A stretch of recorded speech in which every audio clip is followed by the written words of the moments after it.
کان میں پانی چلا جائے تو کیا روزہ ٹوٹ جاتا ہے؟ اگر غسل کرتے ہوئے کان میں پانی چلا جائے لیکن یقین نہ ہو کہ کان کے اندر تک گیا ہے یا نہیں تو روزے کا کیا حکم ہوگا؟ بنت عبداللہ، کان میں جتنا بھی پانی چلا جائے روزہ نہیں ٹوٹتا اس سے۔ کان میں دوا ڈالنے سے ٹوٹتا ہے یا نہیں ٹوٹتا؟ قدیم فقہا کہتے تھے دوا ڈالنے سے ٹوٹے گا، لیکن جدید فقہا کہتے ہیں کہ نہیں ٹوٹے گا، کیونکہ پہلے فقہا کا خیال یہ تھا کہ کان کا اندر کوئی راستہ ہے دماغ کی طرف، جس سے وہ جو بھی چیز ہم ڈالتے ہیں حلق میں یا دماغ میں جاتی ہے، لیکن جو جدید سائنسی تحقیق سے یہ ثابت ہوتا ہے کہ کان کا اندر کوئی راستہ نہیں ہے جانے کا۔ تو اس لیے آج بہت سے علماء اس کے قائل ہیں کہ کان میں دوا ڈالنے سے بھی روزہ نہیں ٹوٹتا۔ ہمارا اسی پہ فتویٰ ہے جامعۃ الرشید کا خاص طور پہ، تو پانی سے بھی نہیں ٹوٹے گا۔ گرد و غبار حلق میں چلا جائے تو کیا روزہ ٹوٹ جائے گا؟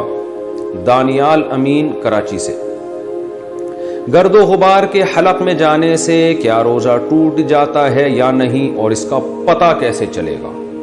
دانیال صاحب، گرد و غبار خود بخود اگر حلق میں چلا گیا تو روزہ نہیں ٹوٹتا اس سے، لہذا پتہ چلانے کی ضرورت ہی نہیں ہے کہ گیا ہے کہ نہیں گیا۔ ایک نئی ٹینشن شروع ہو جائے گی، سب چیک کرواتے رہیں گے، بار بار کھانس کے دیکھتے رہیں گے، ایک وہمیوں کی تعداد میں اور اضافہ ہو جائے گا۔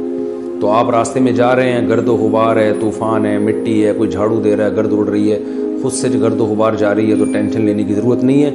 البتہ جان بوجھ کر گرد و غبار جا کے سانس لے کے اپنے اندر لے جانے کی کوشش کرنا، اس میں اگر مٹی چلی گئی تو روزہ ٹوٹ جائے گا آپ کا۔ یعنی اس میں اصول یہ ہے کہ جو چیزیں کھائی نہیں جاتی، پی نہیں جاتی عام طور پر، وہ چیزیں اگر خود بخود پیٹ میں چلی جائیں تو روزہ نہیں ٹوٹتا، اور جو چیزیں کھانے پینے کی ہیں پراپر، وہ اگر خود سے چلی جائیں گی تو روزہ ٹوٹے گا، یعنی غلطی سے بھی اگر چلی گئیں، اور اگر جان کر لے کر گئے ہیں تو روزہ بھی ٹوٹے گا اور کفارہ بھی واجب ہوگا۔ غلطی سے چلی گئیں تو روزہ تو ٹوٹے گا، کفارہ واجب نہیں ہوگا، اور بھولے سے چلی گئیں تو نہ روزہ ٹوٹے گا نہ کفارہ واجب ہوگا۔ تو 3 اسٹیپ ہوتے ہیں۔ لیکن جو چیزیں عام طور پہ کھائی نہیں جاتی، جیسے گرد و غبار کون کھاتا ہے، لکڑی کون کھاتا ہے، تو یہ چیزیں اگر بھولے سے گئی ہیں تو بہرحال روزہ نہیں ٹوٹتا، کیونکہ بھولے سے تو روٹی بھی کھا لے تو روزہ نہیں ٹوٹتا۔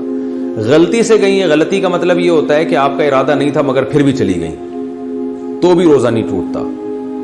اور اگر جان کر آپ کھائیں گے تو روزہ ٹوٹے گا۔ یہ جان کر دھواں اپنی ناک میں، جیسے سگریٹ کوئی پی رہا ہے، وہ تو پراپر طریقے سے دھواں لے کے جا رہا ہے نا، تو اس سے روزہ ٹوٹ جائے گا۔